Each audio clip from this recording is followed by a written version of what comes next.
Siya po ay nagtapos ng theology sa University of Santo Tomas sa UST Manila at naging parang Salesiano ni Don Bosco noong 1980. Manila narinig nila kung ilang taon, ano? Or years na parin siya na. Nagtapos din siya ng lisensya sa Moral Theology noong 1985 sa Roma, Italy. At din siya naging doktor of Moral Theology MDD. So talaga nalabasa na siya natin speaker dahil siya isang doktor, no? Doktor of Moral Theology. Nagtulong po siya ng theology sa Don Bosco Center of Studies sa Panayay. Sa San Carlos Graduate School of Theology sa Makati, sa American School of Theology sa Quezon City, at sa Institute of Concentrated Life in Asia sa Quezon City. Naging din siya ang dekano ng Don Bosco Center of Studies sa Panayay at anim na taon, no? At naging presidente siya noon sa loob ng 5 taon. Naging editor-in-chief ng Don Bosco Press Incorporated sa Makati noong 2007 hanggang 2018. At sa kanyang pagmumuno, nakapaglabas sila mahigit 200 libro. Dami, no? Pinag-uwan din niya ang pagpalagpag-palathala ng mga aklat ng pananampalataya tulad ng Genesis, the living sacrifice of Jesus mula nursery hanggang grade 12. At nagtagpo, naging alagad ng Kristo sa Don Bosco, ito naman ay para sa mga technical education and training sa lahat ng Don Bosco School sa buong Pilipinas. Marami siyang sinulat na aklat tulad ng The Life Story of St. Francis de Sales, Vocation Prayer Modules, Fundamental of Moral Theology, Special Moral Theology, Pre-Kena, Preparation to Marriage Life, at marami pang iba.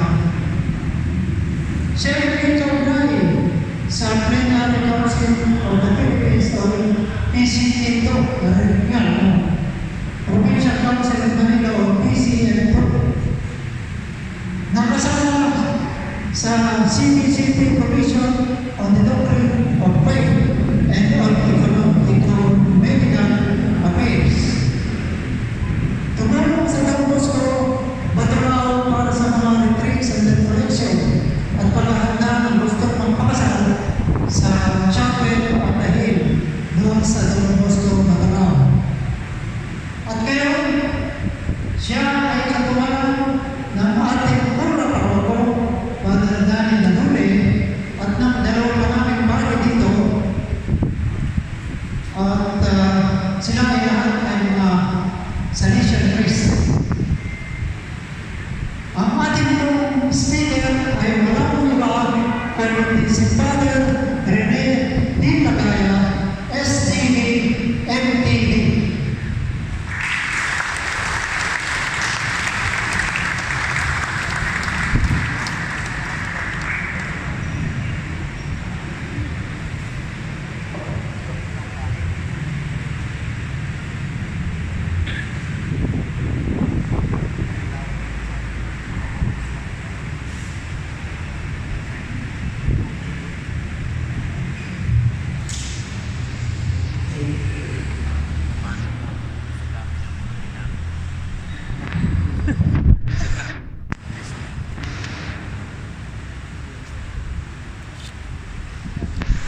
Thank you, Brother Fred.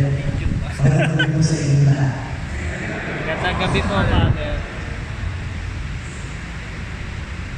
May dalawang linggo na sinabi ng aking rector at parish priest, Danny, makakaroon ng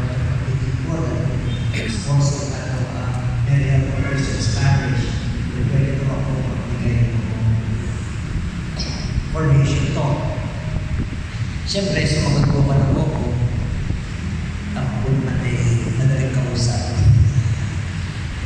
Kasi nung ako ng pare, magpo-44 years na po sa December 8. May dalawang bagay ako pinangako sa Diyos at sa sarili ko na hindi ko hihindihan. Una, pag may gusto ko mag-isa. At pangalawa, kapag may hihindihan na ito, maliban lang kung may conflict. Kasi minsan nagsasabay, wala na akong magawa. Hindi naman ako pwede dalawang lugar. At kaya yung nauna na lang, ngayon, binigyan ako ng laya ng brother friend, talakayin ng anumang paksa ng kaibigan ko. Kaya pumasok sa akin ay yung kinikit Pope Francis sa akin. Noong nakaraang Marso, yung huling 2 linggo na Quaresma, pumunta ako sa Apostolic Vicary ng Taytay, North Palawan, para tulungan si Bishop Roderick Papilio. Nung pa siya humihingi ng tulong at wala nakapupunta, ako yung unang parang sa siya ang nakapunta. At yun naman ay naging desisyon ko kasi po, noong nakaraang April 26, 2023, nandito po ako ng 50 years of holy duty ng aking pagiging sa Lasyado. Kaya sabi ko, ito na lang magkakaroon ng celebration. Pupunta ako sa Palawan at gagawin ko anumang gusto din siya.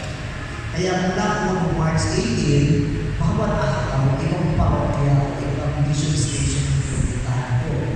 Magbibigay ko lang to na si Bishop pamilit na ng desisyon kung ano yung paksa. Tapos, umaasang sa aking question. Yan po ay umakot hanggang sa linggo ng huling pagkabuhay. Pag naisip natin ang Palawan, madalas na nasa isip ay Enrico, Coron, underground river, Fountain Bay. So, konti na po talaga yung mga lugar na yun. Ang karamihan po sa lugar sa Palawan ay talagang mahihirap.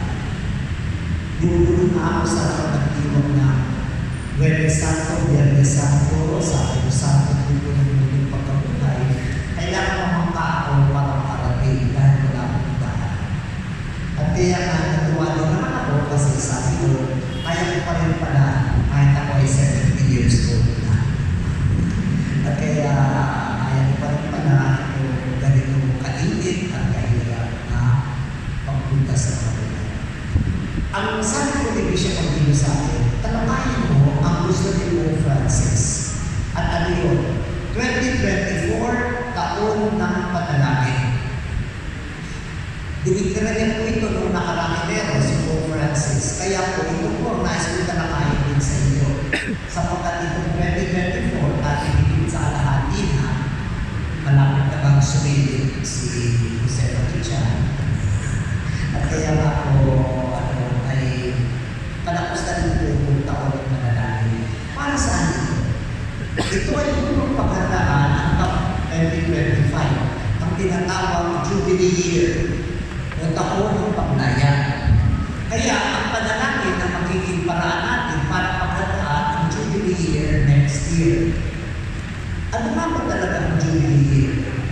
Sabi sa aklat ng Levitico, sa 10 araw ng 7 buwan, araw ng pagtubos, ihipa ng malakas ang mga trompeta sa buong lupain. Dito po galing yung salitang Jubilee. Kasi ang tawag doon sa trompeta yun na sungay siya ng lalaking lupa ay Yodel. At dahil Yodel ang tawag, dito na mula yung Jubilee. Ihipa ng trompeta upang simulan ang Jubilee. Ipahahayag ninyong malaya ang lahat sa buong lupain. Ito'y taon ng inyong paglaya. Ang alipin ay babalik sa kanyang sariling tahanan at ang lupain na ipagpili ay isasauli sa dating may-ari. Sa taong iyon, bawat isa sa inyo ay babalik sa kanyang alin-alinan. Kaya nga, ano ibig sabihin nito? Ano dapat mangyari sa taong 2025? Una, ang maayos at makatahong mga ugnayan sa pamayanan. Dapat magsikap tayo na magkasundo sundo. Yung mga sigalot, yung mga iringan, yung mga awayan ay dapat pamitas. Kailangan karoon ng maayos at makataang ugnayan. Pangalawa, pagbabalik ng mga aba sa kanilang bayan. Marami, di ka pumunta sa ibang lugar kahit sa kanilangan. Marami ang ibang bansa dahil sa kanilangan. Ngayon, sa Jubilee, dapat makabalik sila sa sariling bayan. Pagkawala ng mga alipinan, ay yung lahat nakakaalipin, dapat ay makalaya. Alipin sa lahat. Alipin sa bisyo, alipin sa anak, kadroga, alipin ng ibang mga tao na papasas at ginagawa. Pag-aayos din ang kaluhaan. Ibig sabihin, magsisikap talaga sa Jubilee year na gumawa ng paraan na yung mga naghihirap ay makaangat ng kaunti. Magtulungan ang yung matukha ay magkaroon ng maayos na pamamayan. Pagpapatawad sa utang. Sa madaling sabi, kung kayo nagkautok sa inyo, masisigil nyo lang bago masimula ang Jubilee year. Pag mag-Jubilee na, wala na silang utang. At kaya na paspas-paspasan nila kung malaki ang ipaputang sa inyo. Sapagkat pag-Jubilee year, dapat magpapatawad ng utang. Pamamahingan ng lupa ng mga hayop at ng mga tao. Sila sabi na sabi sa Jubilee year, pagkakita, hindi naman lagi trabaho dahil sa alipin natin ng paggawa. Pang-ito, pagbabalik ng lahat ng mga napahiwalay. Kung mayroong anak na naglayas, dapat uulit. Kung may mga anak na nagtangan at hindi pa umabalik upang magpano sa mga magulang, dapat gawin ito. Mga sumangkin ng bahay, dapat bumalik sa original na bahay. At so yun yan. Pagpapalik ng mga napahiwalay. Pagtutuwid ng mga maling pamamaraan sa lipunan. Sana yung eleksyon next year maging paraan para makituwid ang mga maling pamamaraan. Kaya mahalaga na talagang ang ihahalal ay yung mga taong maaasahan na magtutuwid ng mga maling pamamaraan sa lipunan. Ngayong 2024, ito ay year of prayer, taon ng panalangin. Kaya nga, ang nais ng Santo Papa, itong taon ito, sa pamamagitan ng panalangin, maging paghahanda ito para sa taon ng pagnaya ng 2025. Ano nga talaga ang panalangin? Marami sa inyo nagtutulog sa pagdiriwang. Tinutulungan ng panalangin ng mga tao. Tunay nga ba ang ating panalangin? Ang panalangin ay bigka. Ang panalangin ay biyaya ng Diyos. Hindi tayo makapagdarasal ng tunay kung hindi tayo tutulungan ng Diyos. Kaya nga, ang ating paghahangad ng mga pagdasal ng maayos ay dahil sa awa at habang ng Diyos. Kaya ito ating gagawin sa taon ito. Ihigit ng tulong sa Diyos. Diba sinabi ng mga alagad kay Jesus, tulungan mo po kami manalangin. At kaya tinulungan sila ng Panginoon. Ano ba ang pinakamasamang tukso? Ang pinakamasamang tukso ay yawa. Dito sa Katagalugan, may kasabihan, matago na sa yaman, huwag lang sa yawa. At kaya talaga, ako hindi mo natawin sa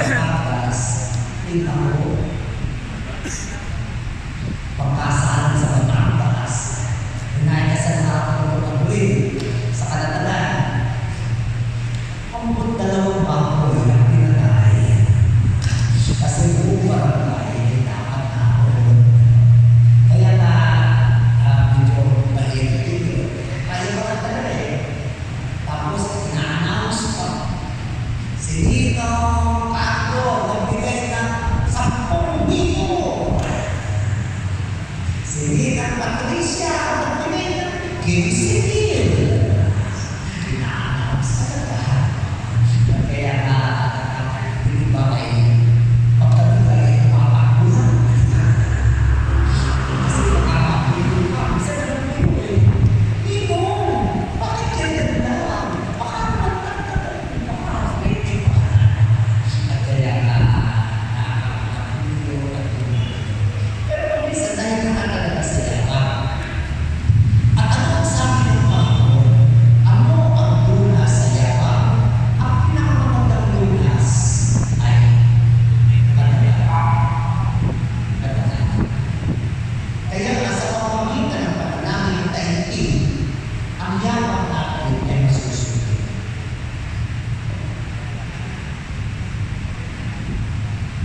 Panalangin. Ang panalangin ay pwedeng pag-ibig. Hinihingi tayo sa Diyos. Hinihingi na tumigil na ng kapatid kung mga misis mo. Kasi medyo nabibigyan na kayo. Kailangan mo patingin sa right of the Jesus. Pero kung sa tenga, ilang taon kayo nabibigyan. Kaya nakapakingin. Kaya na, minsan nakakatawa talaga sa misa, makikita mo yung intensyon for the immediate and complete healing. Demanding, kaagad na, kompleto pa. Nung retreat namin last June, ang Prince Boyce Station Committee, sabi niya, magandang gayahin ang mahal na Virgen. Paano humingi ang mahal na Virgen sa kanyang anak sa kanan? Ang sabi niya sa kanyang anak, wala na silang anak. Hindi niya sinabi kay Jesus kung ano ang dapat niyang gawin. Dinala lang niya ang sitwasyon. Ito ang problema. Sapagkat alam ng Diyos kung ano ang dapat niyang gawin. Kaya tayo sa ating pamilya, ganun lang. Lord, may test ko sa board ng anak ko sa weekend na ito. Bahala na po kayo. Kung gusto niyo siya bumasa, hindi sila. Kung hindi pa naman nakapanakot, hindi sila dapat ito.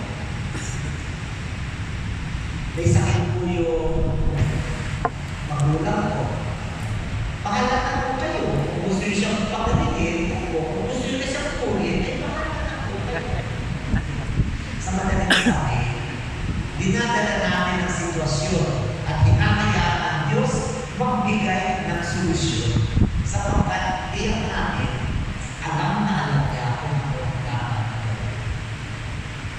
Kaya lang ang manalangin din ay tinatawag paglagi sa piling ng Diyos. Minsan sa mga simbahan, at ang natin gusto kasahin sa Rosalie, Conventa, walang oras ang nahimik. Kasi minsan kailangan din ang oras na katahimikan, yung lumalaki lamang tayo sa piling ng Diyos. Kaya ito yung halaga, yung mga ilan sa inyo, kung palagay natin naka-assign kayo sa lingkong darating na mamuno sa pagdiriwang sa inyong mga kapilya, dapat magkakandaan kayo. Magkakandaan kayo sa tahimik ng panalangin. Pag hindi kayo nagdasal, bago kayo pumunta, ako nangyari ka. Kailangan tayo may oras ng panalangin, tumagi sa piling ng Diyos. Ang paglapit sa piling ng Diyos,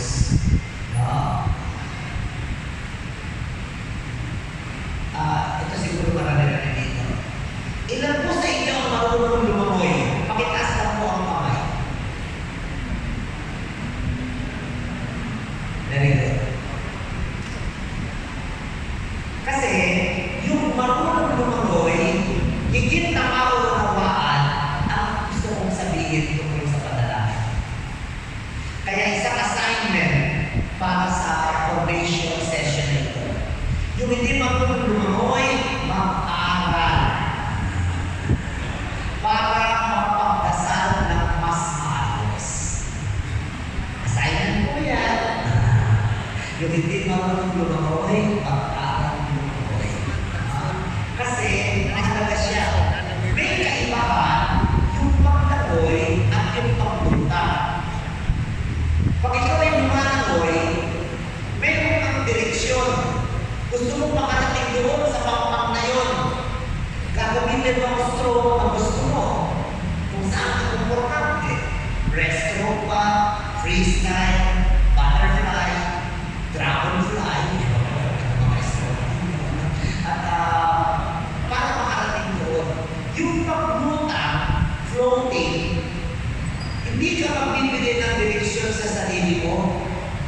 Kaya lang, gagawa ka rin ng konting effort para lumutang ang individu mo.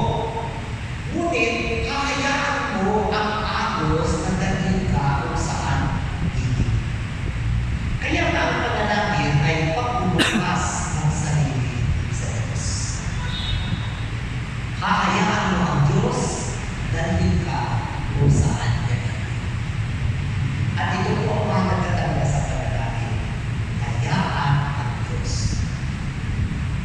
Kung ako'y bagong pare, may isa akong kurso kinuha sa Loyola, sa Ateneo. Ang teacher ko po ay lumako, Father Thomas H.B. Marami din siyang libro na isulat. Ang una niyang libro ay ang titulo ay Opening to God, pagbubukas ng sarili sa Diyos. At ito po ang simula na panalangin. Ngayon, may isang uri ng panalangin na ating titignan. Yan po yung tinatawag Lectio Divina. Alright? Lectio, Latin, ibig sabihin pagbasa. Divina, divine, paka-Diyos. So ito yung mga Diyos na pagbasa. Ibig sabihin, ang gagamitin sa pagbasa ay banal na kasulatan. Alright? Pag Lectio Divina, sacred scripture po ang binabasa. Ngayon, may mga yugto. May mga yugto ang number 1, preparasyon. Preparasyon. Pag-ahanda. Alright? Pag-ahanda. Anong pag-ahanda? So, magdadasan ka. Lagay natin, yun na nga. Pagkahandaan mo yung pamumuno mo sa pagdiriba. Kaya naglaan ka ng 20 minutes o kalahating oras bago ka umalis ng bahay para mapaghandaan ito. Anong dapat mo sa preparasyon? Una, pipiliin mo ano yung sipid ng banal na kasulatan na gagamitin mo sa pagbasa. So, dinesisyonan mo na yun. Ano yung sipid ng banal na kasulatan na aking magkakasalan? Pangalawa, iisipin mo ano yung biyaya na nais mong hingin sa Diyos sa pagdadasal. Pwede kang pumili halimbawa na, Panginoon, tulog-tulog mo ang isip mo, bigyan mo ako ng kapayapaan ng isip. O kaya ang mundo-mundo mo talaga, Lord, hindi ko anak, bagsak ko talaga ang kailangan mo, bigyan mo ako ng saya. So yung anong biyaya ang nais mo, yan ang kasama ng pagkakata. So pipiliin ang city, didesisyonan kung anong biyaya ang nais niya sa Diyos. Pangalawa, Lectio sa Latin. Ibig sabihin ng Lectio, pagbasa. So babasahin mo na ngayon yung city na napaka-desisyonan mo. Pangatlo, meditasyon. Ibig sabihin ng meditasyon, pagpinilay. Pagpinilay. So iisipin mo, ano ang pahatid ng Diyos sa iyo? Ano ang nakukuha mo doon sa pagbasa na parang gusto paratingin sa iyo ng Diyos? Pagpinilay. Pang-apat, orasyo. Ang orasyo ay yung panalangin. Pagkatapos mo mapagnilaya, magdadasal ka ngayon sa parang ng sarili.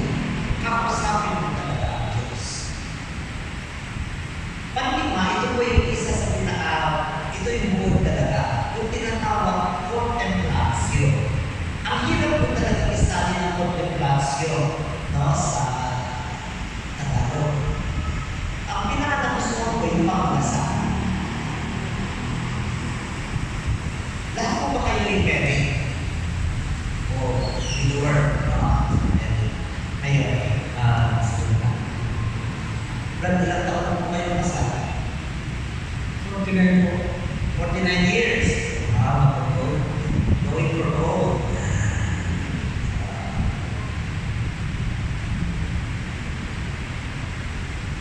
Ilan taon mo niligawan sa thesis? Biglaan. Ano kayo sabihin biglaan? Antanan kayo. Pero bago kayo nagtanan, ilang beses, gaano matagal niyo siya bago nakasagot? Isang semester. Doon kasi ako na boarding lodging sa kanila. Nung nag-aaral ako sa Manila. Okay. So, nag-dating niyo siya. Naging may dating na. Okay. Ngayon, palagyan natin, nag-dating kayo. Nag-dating kayo ganun ng business mo dati. Palagyan natin nag-date kayo. Sinundo mo siya sa trabaho. Tapos, palagyan natin nasa Manila kayo, nandun kayo sa warehouse for the bar. So, kayo din na makahawak kayo ng kamay, nagkwentuhan kayo. Ano nangyari sa opisina nyo? Sagot ng misis mo, grabe, asang grabe. So, wala yung boss ko. Talagang malupit. Ay, ikaw naman. Ay, okay lang ako. Kasi ayos na yan. Sa nagpipagpuan kayo. Tapos, bigla kayo nakatingin doon sa langit, doon sa sky.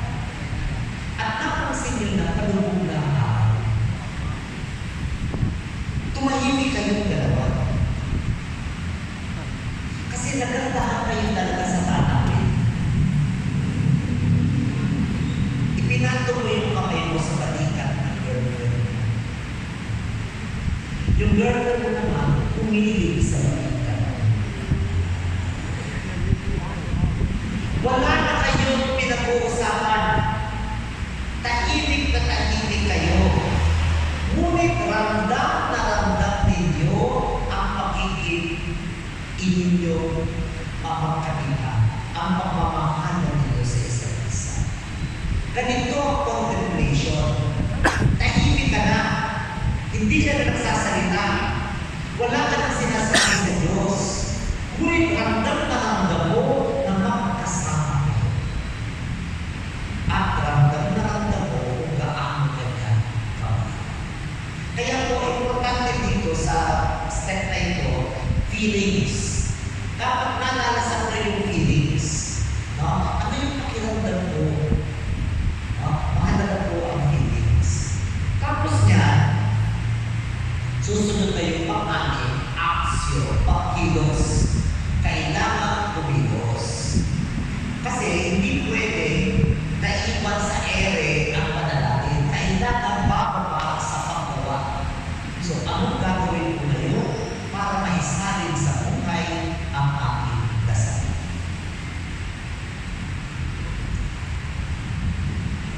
Ang sabi po ni Pope Francis, bigyan daw ng pansin talaga sa tao nito ang ama natin.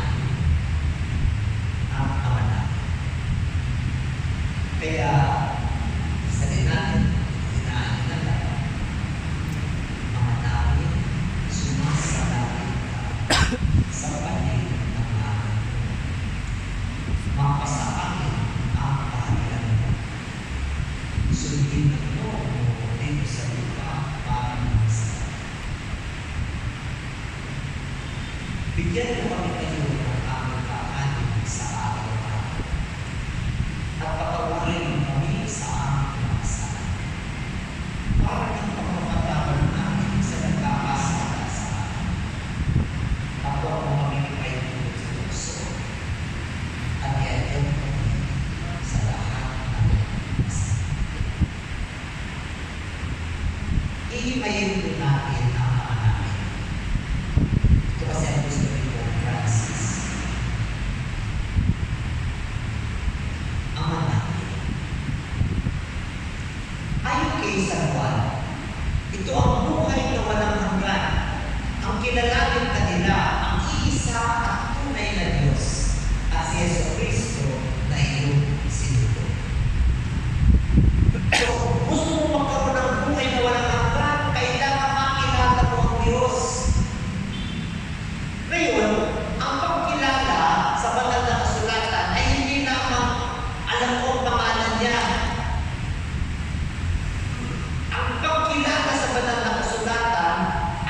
ibig sabihin ay karanasan.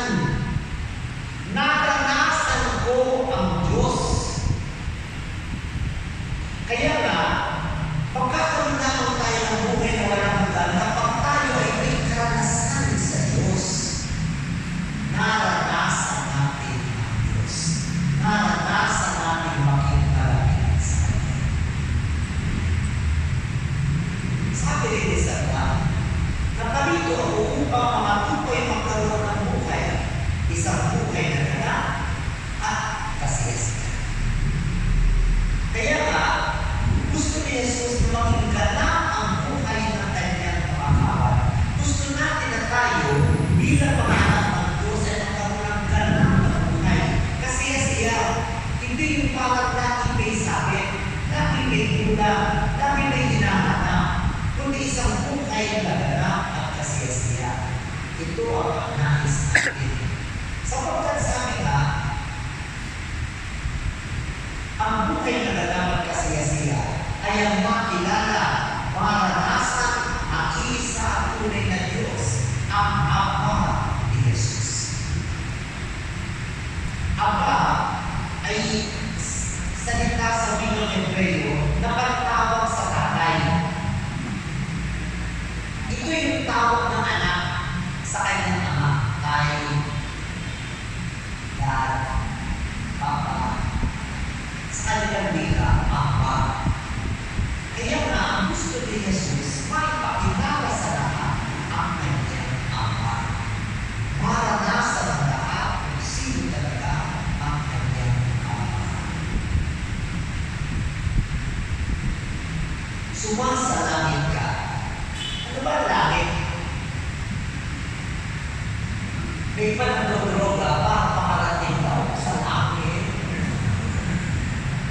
Kasi pag high sila, pilit nila, nasa langit sila. Ngayon, ano na ba ang langit? Ang langit ay hindi isang lugar, kundi lagay ng kaganapan, kung saan ang lahat ng pangarap ay natupad na, at ang lahat ng hangarin ay nakamtan na. Kaya wala ka pa sa langit, kung meron ka pang inaasang-asang mga sa buhay.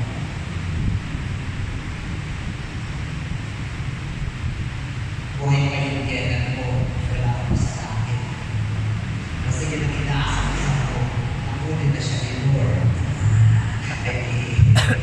Kaya na, ang langit ay isang yung kaganapan, wala akong hahanapin pa. Namatay ang tatay ko, 2001. Cancer po.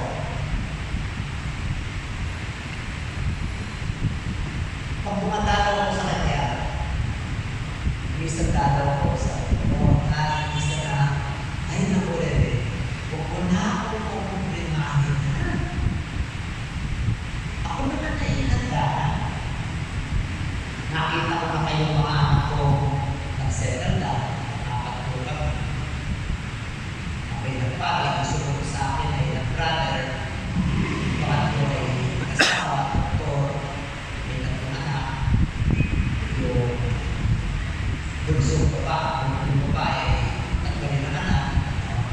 So, hindi ko naman nahihingi sa Diyos na makita ko ikasal pa yung mga apo ko. Kasi pangalan na ako 11 years old. Eh, baka napakatagal pa na. Kaya sabi niya, ako naghihintay. At kaya talaga napakapayapa ko na hindi siya nakaramdam ng sakit kahit cancer din kanya. Iniintay. Napakapayapa ko. Nung tinawagan na ako ng pamangkin ko, Tito, long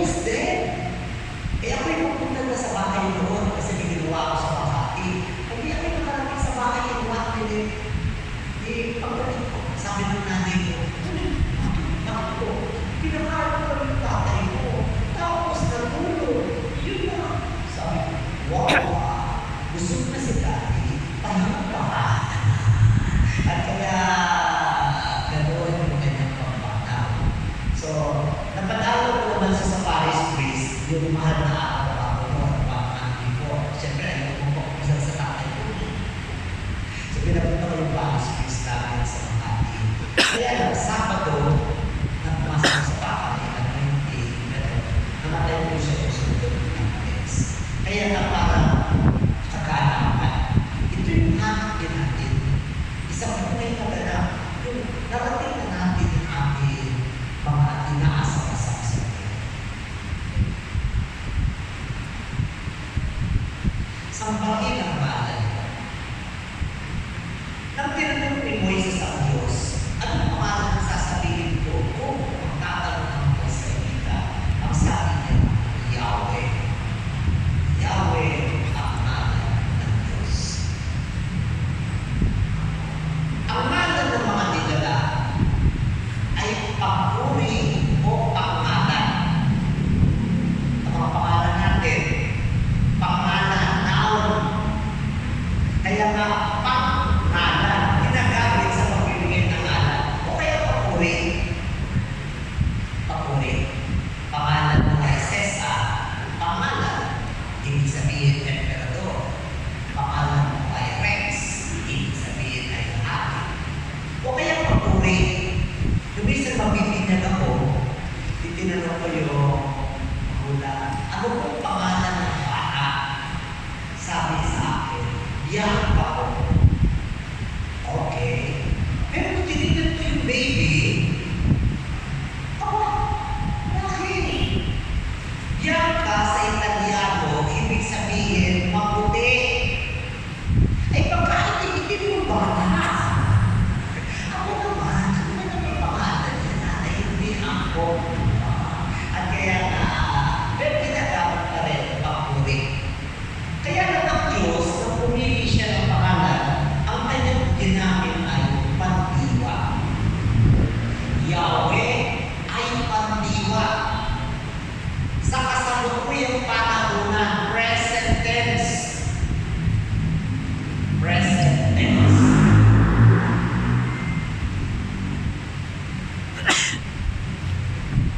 Brad, may asawa ako. Ilan po ex mo? Na-ex? First job. Ilan daw ang ex? Ay, Hindi na eh. Bago ko siya pakasalan, nagkaroon pa na ibang girlfriend. Oo naman, siyempre. Mahirap naman kung may asawa ng girlfriend. Kung binata, wala na masama ako na, di ba? Ilan ang ex mo? kaya tanongin niya. Isa lang.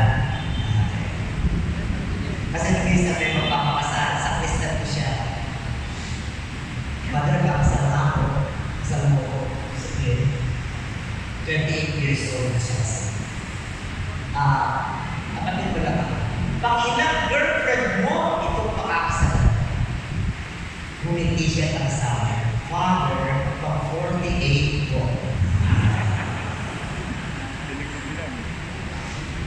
Pero bako naman sa tagal. Kahit tinanong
nagkaroon ng magandang karanasan sa kanilang ama. Sabi nga ni Pope Francis, baka yung ama nyo'y naging malupit. Baka yung ama nyo'y naging pabaya. Baka yung ama nyo ay naging wala. Ngunit, ibahin mo ang Diyos. Kaya nga, ang Diyos ang pag-ibig niya ay walang lumas at hindi nagbabago.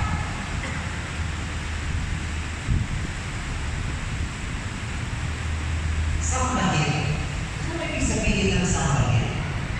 Upang gawin ng Diyos na ang kanyang malang ay sambahin sa pamamagitan ng pagkakalat ng kanyang ibig. Kung sinasabi natin, sambahin ang ngalan mo, hinihiling namin sa Diyos, Lord, gawin mo na sambahin ang ngalan mo ng lahat. Maramdaman nila ang pag-ibig mo. At dahil naramdaman nila, sasambahin na nila. Igagalang na nila.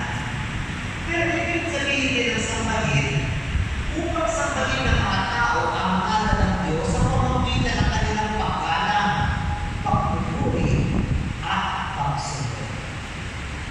Kaya nga ito, ang nais natin mangyari, lahat sa akin ng tao ay umalat sa Diyos. Purihin ang Diyos, sumunod sa Diyos.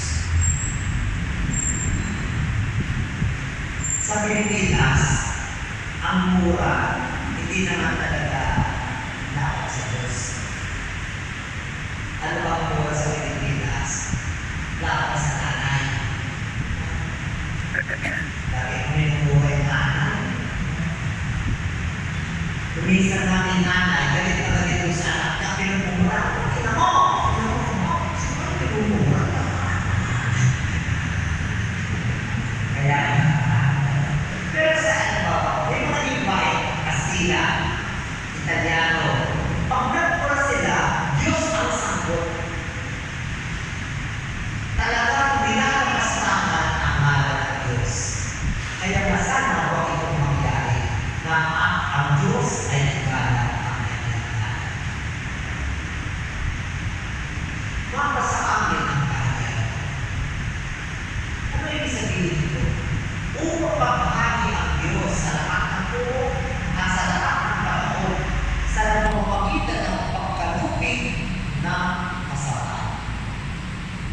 So ito ang ating dinadasal pag sinasabi natin, mapa sa amin ang kaharian mo. Lord, maghahagi ka po sa lahat ng lugar. Lord, maghahagi ka po sa puso ng lahat ng tao.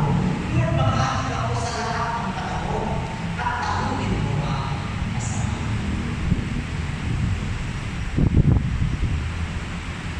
Ang pagkalupig ng kasamaan ay sa pamamagitan ng pagtuturo ng katotohanan. Alright? Kaya nga tayo, di ba sa inyo ay kayo na pangalan sa sharing o sa pagdiriwang pagsalita ng Diyos. Ang mga mga ay talagang nililinaw sa kanila ang katotohanan. Kaya ang sinasabi din natin sa Diyos, Lord, malupig din po sana ang masama sa pamamagitan ng paggawa ng mga kapitan. Sana po, pagkilala ka sa ating buhay. Minsan talaga kailangan natin ang pinala. Minsan ayaw ko na pintahan talaga ang Diyos. Pero yung kapatid ko ng brother, 4 na taon na siya, hindi makalaman. Nagkaroon siya ng problema na lead yung kanyang likod, yung spine. At siguro ito agad sa ospital, sa mga tinig, pero hindi pa rin nangyari. So, kaya kung minsan pag nakikita mo siya, ito na yun, tanggap na niya. Pero, ako sa gusto ko sana, Lord, makakita sa akin ng kanila. May sinasabi sa Don Bosco, ikalat mo ang debosyon kay every help of Christians at makakakita ka na mga kilala. At kaya nga ito yung ating nais, no?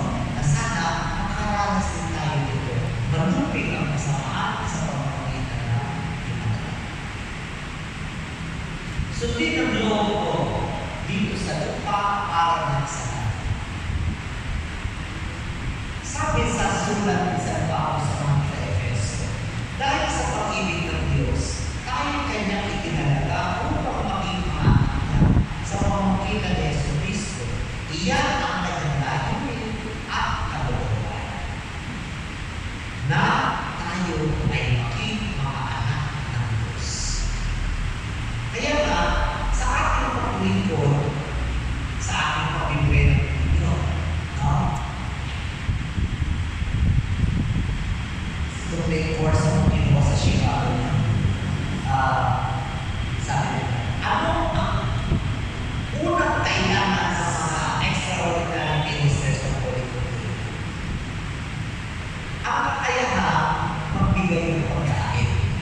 to serve food. Kaya dapat, maganda na yung pagbibigay ng pagkain. Kaya dapat, maayos tayo, malinis ang kamay. Kaya dapat yung may itim na yan sa ilalim ng kapon. So kasi yung waiter, kapag gano'n, diba? Walang gano'n. Kasi yung waiter, kapag gano'n,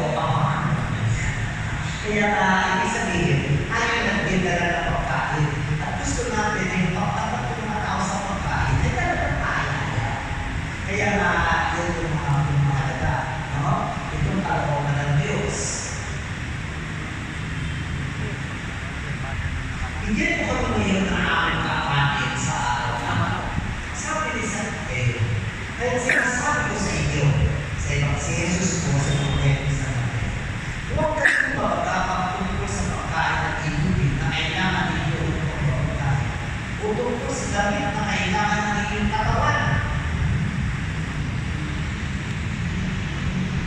Kaya huwag kayong mabalisa tungkol sa inyong kakanin, iinumin o darating. Alam mo ninyo ang mga nasa langit na kailangan ninyo ang lahat na ito. Sapat na sa bawat araw ang kanyang mga sulit. Kamakailan lang, may nag-request po sa akin, 4 na madre ng Assumption Sisters sa Makati. Bigyan ko daw sila ng tinatawag guided reading, yung solo. Mahirap po yun, kasi hindi po ang plano sasabihin mo eh. Kakusapin mo sila, 1 oras sa bawat isa, bawat araw. So, kapag sila, gusto sila kausap. Ano yung sasabihin mo? Depende sa mga usapan. Depende pa rin yung bitaw sa usapan. Kaya na yung sasabihin mo, ito, dasalin mo yung bagong pasok sa ito. Pero hindi mo maiisip yung bago kung ano na lang. Ngayon, isa sa kanila nagsishare. Panahon ng hapon.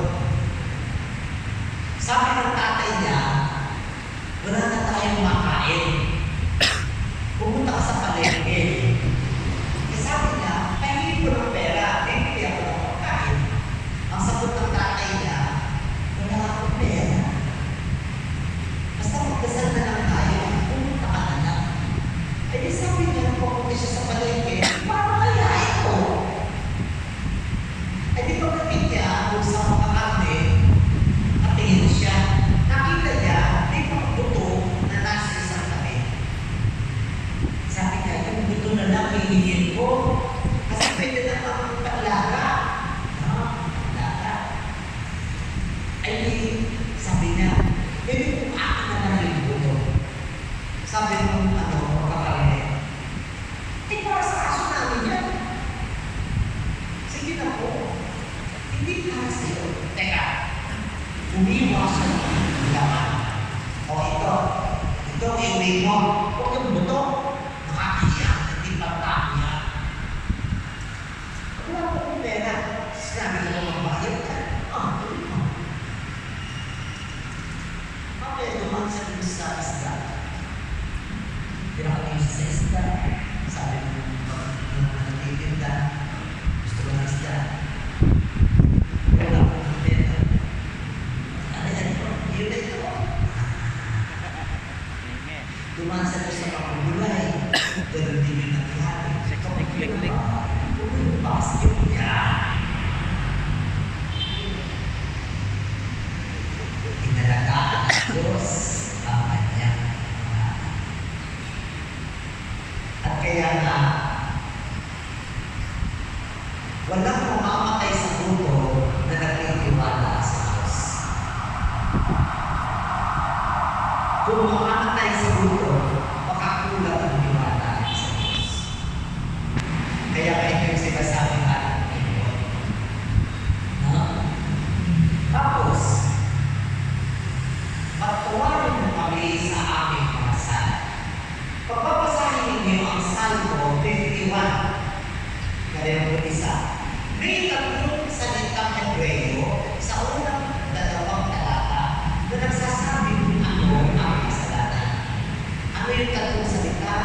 galit na siya sa'yo.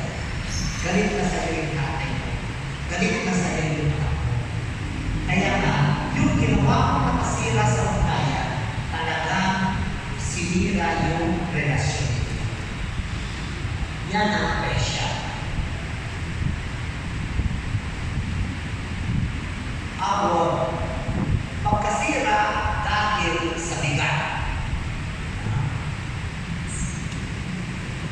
Lagay natin, pinakulan tayo.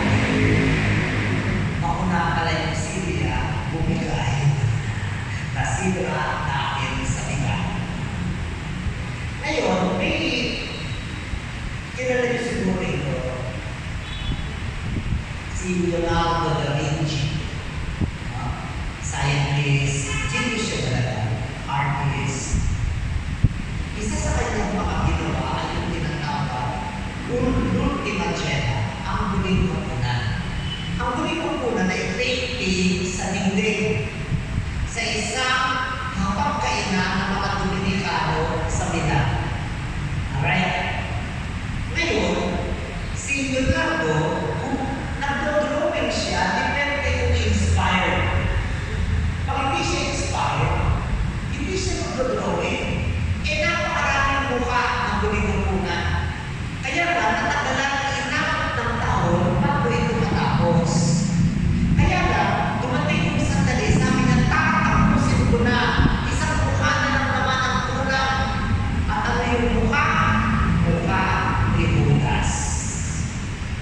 Kaya nagiging siya sa matamang lugar, naghahanap ng mukha, Judas.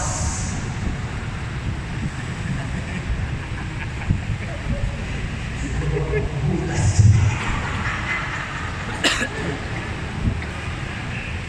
Nakakita siya. Sabi niya, may magagawa ako sa iyo. Nagtanong, babayaran mo ba ako? E di sabi ni Leonardo, kailan mo ba ako? Oo naman po. Maestro Leonardo. Kung gayon, alam mo na hindi problema ang pera. E di sige. Pagdating mo sa lugar, nagsimulang umingay yung modelo. Maestro, naalala ko yung lugar na to. Wyatt? Maestro, totoo po. Oo, nalala niyo na ako dito dati. Wyatt? Ito po. Kailan yun? Sino ba? Ako po si Pietro. Pietro Mandilerdi. Kailan kita dinala dito? Nung ginubuhin ko po si Jesus. Isang modelo kay Jesus at kay Judas. Yun nga lamang dahil sa lumipas ang taon, yung mukhang Jesus dahil sa awon nasira sa kabigatan ng kasalanan. Diyan sa Kampang Diwa sa Taguig, may isang lugar dyan, Nato. Nato. So, isa pumunta kami para mag-umpisa. May siguro na siya,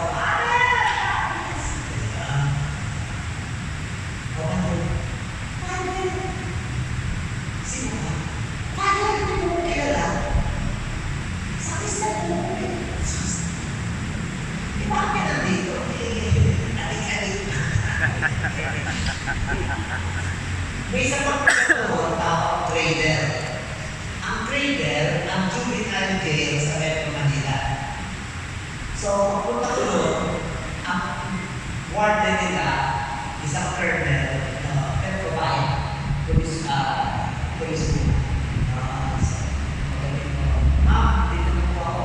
Oy, si Father nandito na! Baba! Baba! Babaan sila. Di magpapas na ako. Mother, gusto yun na server? Oo, pero naman no. Tinulak ko sa bahay. Marunong ka ba?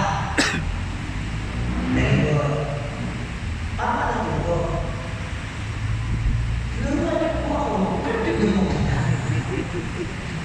di ba nag-visa ka dito sa... Oo, inulit ko. Father, nasa-serve ako doon. Bakit nandito ka?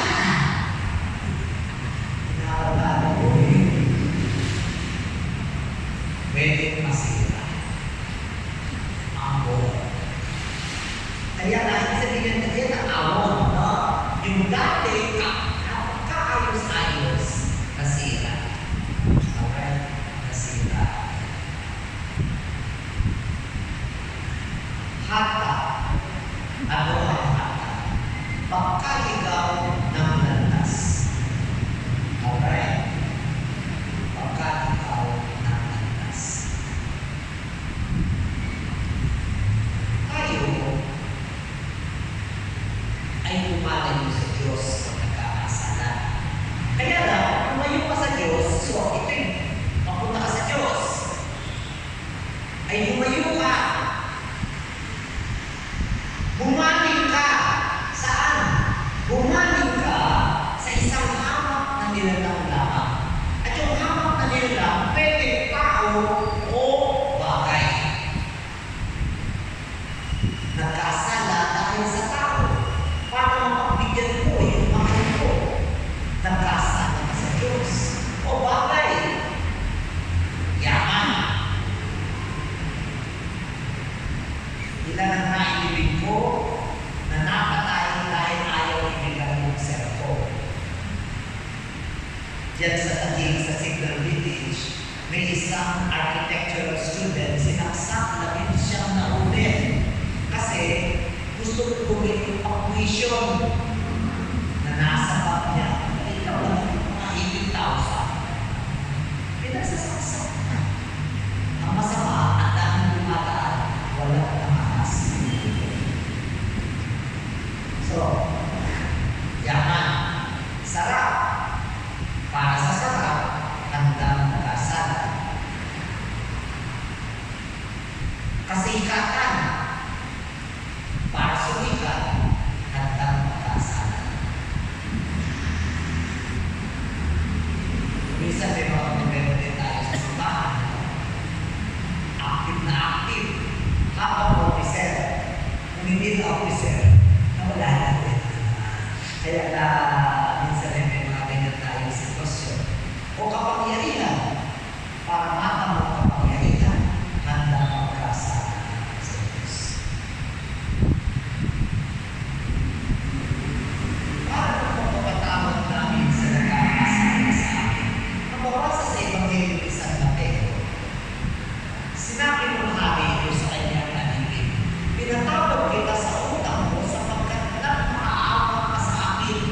Nahabag ako sa iyo, hindi pa dapat ka rin mahabag sa kapwa. Pinatawag siya ng hari sa nakatangkot na utang sa kanyang napakalaking utang. Pero yung kasama niya na kaunti lang ang utang, hindi na kaya ibaba. Kaya nga, isa mahirap din magpatawag na. Mahirap magpatawag. Diyan sa Paranaque, sa Suka. Fiesta. Nung gabi, may fireworks. Biglang may isang dalaga, bigla na lang bumagsak. Nung nakita nila, nakita nila, tumutubo ang bumunan. May bala. May nagpaputol at yung bala, hindi naman yan maiiwan sa una. Papabalan yan at doon bumagsak sa una. Nagkaalaman kung sino yung magpaputol at ang nagpaso. Nung araw na nagpagsasentensya, tumayo yung tatay ng babae. Sabi niya, ang sakit ng ginawa ko. Narayo sila, extraordinary ministers ng Panginoon Union. Yung tatay ng babae at yung napapatok ng babae. Kainom, trigger happy. Kahit sa isa namin siyang anak na babae, kagagraduate lang niya ng college, at nagsimula ng magtrabaho, malaki ang kanyang mga pangarap na wala lahat yan dahil sa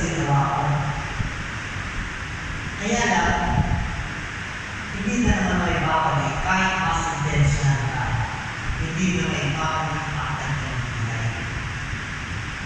Kaya nagpas siya ng kapitbayan.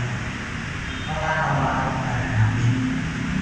Pero iniurong na muna ang pinakita. Sa pamamagitan lamang ng pagpapatawad, gagaling ang surat ng pagkawala ng aming at kaya nga, ganun na nangyari. Minsan, hindi naman kailangan talaga na matawag mo na ng tunay. Kasi ang pagpapatawad, proseso, pwedeng abutin ng mahabang panahon. Ang importante, nasimulan mo na yung proseso. At paano mo sinimulan ang proseso kung kaya mo na ipabasal ang taong ganun? Kaya mo na ipabasal siya. Napagdadasal mo siya araw-araw sa Diyos. At magsimula ang proseso ng pagpapatawad. Kailan mo siya talaga mapapatawad? Diyos na naman ang babalik. Ngunit ikaw, nagsimula ka ng proseso. Ako pumabalik ay tulong sa puso. Ano ba ang puso sa atin? Pigilan maghari ang Diyos. Pigilan maghari ang Diyos. Yan talagang puso na ayaw natin maghari ang Diyos. Gumanapin ang paraan na hindi siya maghari. Pero di paano? At ang paano ay ayawan ang daan ng Diyos. Di ba? Pinuso si Jesus. Depende sa Ebanghelyo. Kay San Marco, hindi binanggit kung ano yung mga tukso. Sinabi lang pinuso si Jesus. Kay San Mateo, tatlo yung tukso. Gawing tinapay yung bato, magpatihulog sa taluktok ng templo, at sambahin yung demonyo kung ipinakita ang yaman at kapangyarihan ng daigdig sa taas ng mundo. Kay San Mateo, hinuli yung bundok sapagkat ang papay ni San Mateo ay ipakilala si Jesus bilang bagong Moises. At kay Moises, mahalaga ang bundok. Sa bundok siya tinawag ng Diyos. Sa bundok ibinigay ang mga utos ng Diyos. Sa bundok din siya umaman. Kaya ang mahalaga ng bundok. Kaya kay Mateo, ang huling tukso ni Jesus ay sa bundok. Kay San Lucas, hindi. Unang tukso, gawing tinapay ang bato. Pangalawa, kung sa bundok, ibibigay daw ang lahat ng kapayamanan. Pangatlo, pagpatihulog sa taluktok ng templo. Sapagkat kay San Lucas, napakahalaga ng Jerusalem. Kaya nga ikatlong tukso doon sa templo ng Jerusalem. Ngayon, anong taluktok ng templo?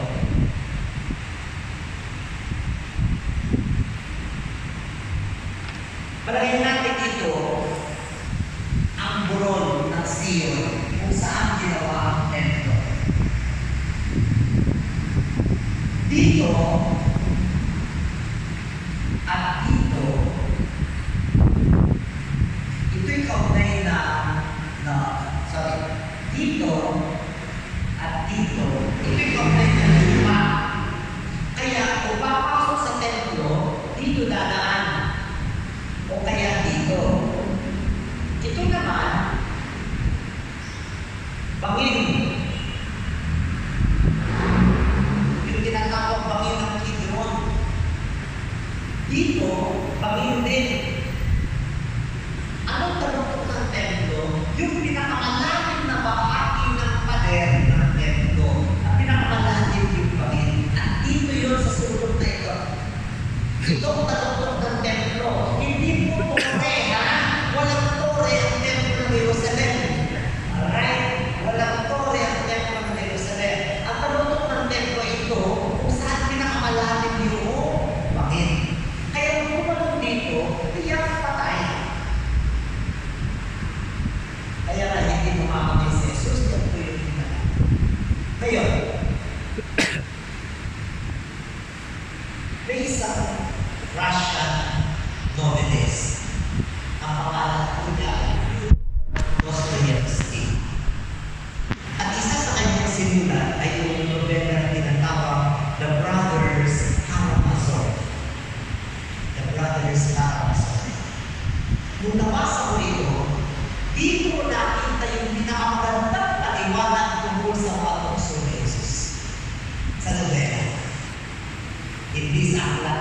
teolohiya, hindi sa aklat ng exegesis, ng mga eksperto sa Biblia. Hindi.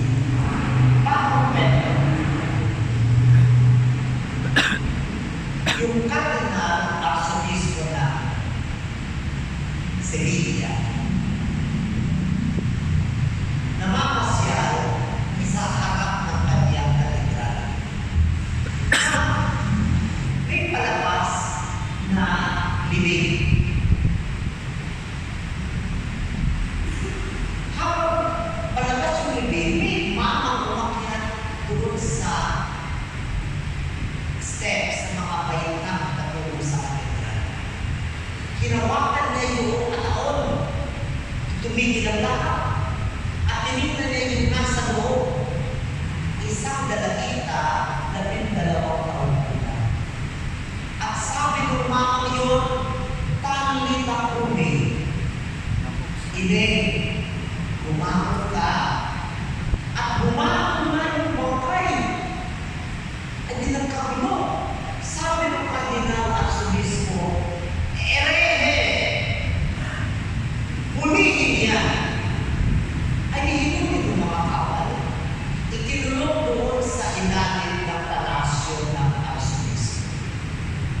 Noong gabi yun, dinalaw ng Arsobispo yung nakakulong. Pagpasok na sabi niya, ikaw nga! Nung una kitang nakita at hinala na ako ng balika. Alam mo, ang dami mong mali. Ang dami mong mali. Nung sabi ng demonyo na gawin mong tinama yung bato, hindi mo ginawa. Alam mo ba, kapag nagpapakain sa mga mahihirap, maraming nakakaakit sa simbahan. Nung sinabi sa iyo magpatulong sa talukod ng templo, hindi mo ginawa. Alam mo, may mga himala na aakit. Diba? May himala. Namamasyal daw si Lolo Uwe. Tumatawin na natutog na. May himala kung saan. Ay di, tumatawin na akin. At kung si Bibili daw sa iyo kaya makal kapag hindi ka rin pumayag. Alam mo kami, kinakaibigan namin yung mga nasa matataas na kapangyarihan. Mga ate, mga gobernador, mga congressman. Sapagkat nakakatulong sila eh. Pag malapit kami sa kanila, nakakatulong sila sa pagkakawain sa simbahan. Mali ka eh. Kaya kami na napupunta ngayon sa simbahan mo, itinutulin namin ang mga kapatiran mo. Kasi ayaw mo ng madali. Gusto mo ang mahirap na daan ng Diyos. Minsan, naakit tayo dyan. Yung mas madali. Bakit tayo hirapin? Din nga dapat na maraming Panginoon may katayo. Kaya dapat may tatak ng krus. Pag walang tatak ng krus, peke yan. Peke yan. Yan ay krus.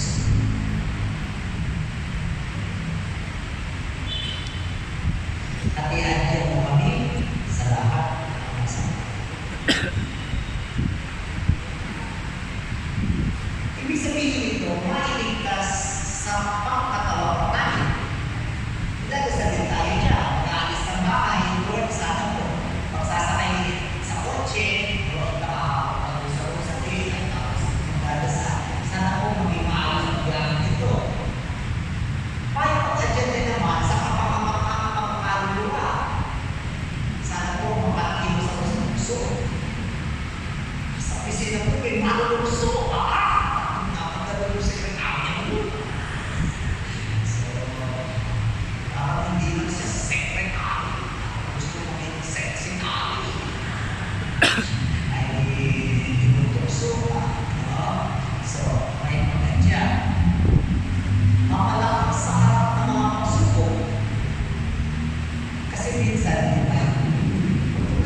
Kaya lang ang isa ibig sabihin, may marami akong mali.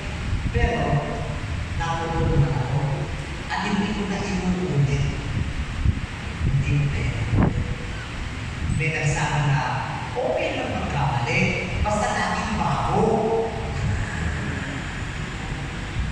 Pag-uulit. Basta sawat ka pa. Ibig sabihin na, tutulong tayo sa ating mga kapatid. So sana po, makakatulong dito para makagawa nyo ng dasal. Kasi itong hindi pa ako nagsiso sa akin. Magdasal sa taon ito para makikita tayo sa Jubilee Year 2025. Luwag natin sama sa ating sa Espiritu Santo.